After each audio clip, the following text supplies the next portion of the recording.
Table 3-2, the sphenoid bone. So the sphenoid bone looks kind of like a little pterodactyl. I don't know, people have said various things.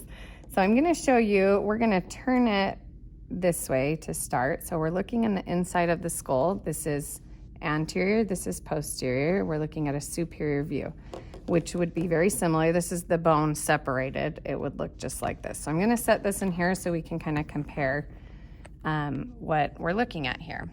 So the greater wing is the part that's kind of in the deeper portion of the skull here. So this is our greater wing. All of that green, everything down here is part of the greater wing. So here, again, greater wing, greater wing. We can also see the greater wing when we come to the outside portion of the skull. So this is part of the greater wing. This side as well, part of the greater wing. And we can see components of the greater wing inside the orbit. So we have it here and here. Now the lesser wing, so back to here, the lesser wing is on top, but it's smaller, hence it's named lesser. So you can see the border between the green and the purple here. So that lesser wing comes up, follows that suture, and then comes here. So this is the more superior part. So on here on this bone, we can see that lesser wing right here, which is much less.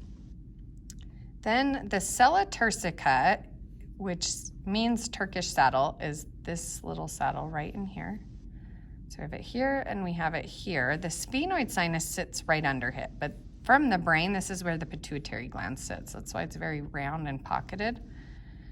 Now our optic foramen is going to be at the top of this Cela Turcica, and if we go through that hole right there, that is our optic foramen. And if we turn it around, you know you're in the right hole because it goes through the orbit. So I'm going to pull this out to show you the actual hole that's in the orbit there.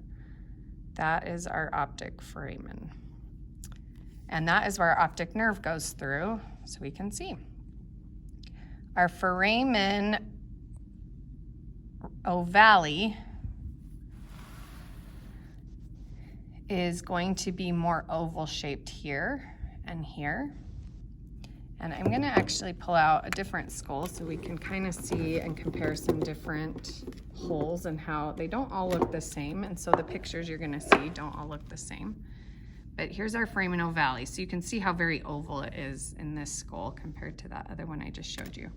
And then if we're just on our tiny little component here, there's our foramen ovale, and I didn't show you, but there's our optic foramen coming right under that lesser wing right there, coming through the top. And we lost the lights. Our foramen rotundum is going to be down lower.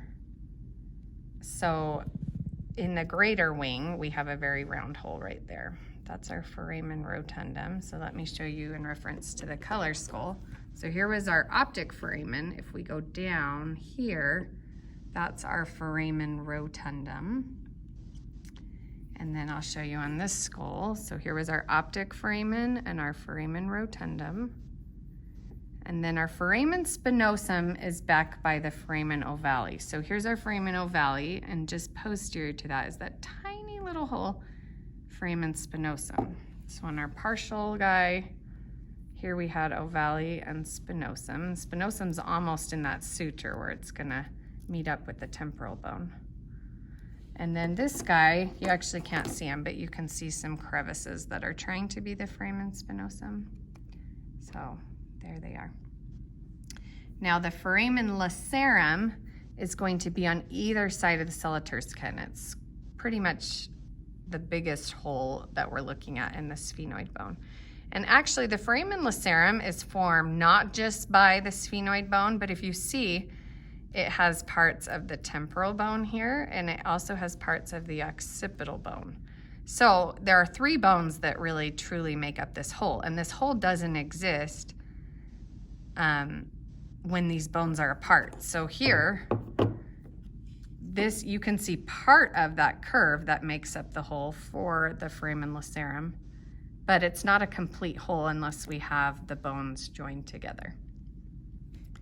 Then we have the superior orbital fissure. So if you remember when I talked about the supraorbital foramen, superior orbital means it's in the orbit and on top, and a fissure is more of an elongated kind of a crevice. So not as round as a foramen. So that's our superior orbital foramen right there, or fissure, excuse me, superior orbital fissure. And then the one on the bottom is our inferior orbital fissure. And it's a little dark with the colors, so let me show you on our lightened skull here. So here we can see the superior orbital fissure and then our inferior orbital fissure. And on this guy,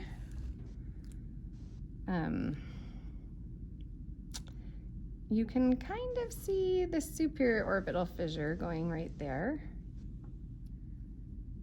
But we don't really see the inferior orbital fissure because it would kind of ride in here, but it connects with other bones. So it's formed by more. So similar to that foramen lacerum. So this is formed by the maxilla, the sphenoid, and the zygomatic bones. So we don't have a complete hole. But if you look again at this colored one, you can see that hole is made up by our maxilla, our sphenoid, and our zygomatic through there. Now our sphenoidal sinus we've already talked about, but that's going to be the pocket found right under the Cela Turcica, down there. And then our pterygoid processes, these are going to be found. So on here we see 4 little guys here. If we're looking at the color, this is on the underside of the skull. And then I'll flip this white one here. So we'll look at all of them. The pterygoid processes is everything that is sticking out as an extension off of the sphenoid bone. So all of this is the pterygoid process. But our lateral and medial plates are these flattened portions that are coming off. So this guy right there, that would be a medial plate, and this guy would be a lateral plate. And then on this side, same, we have a medial plate and a lateral plate.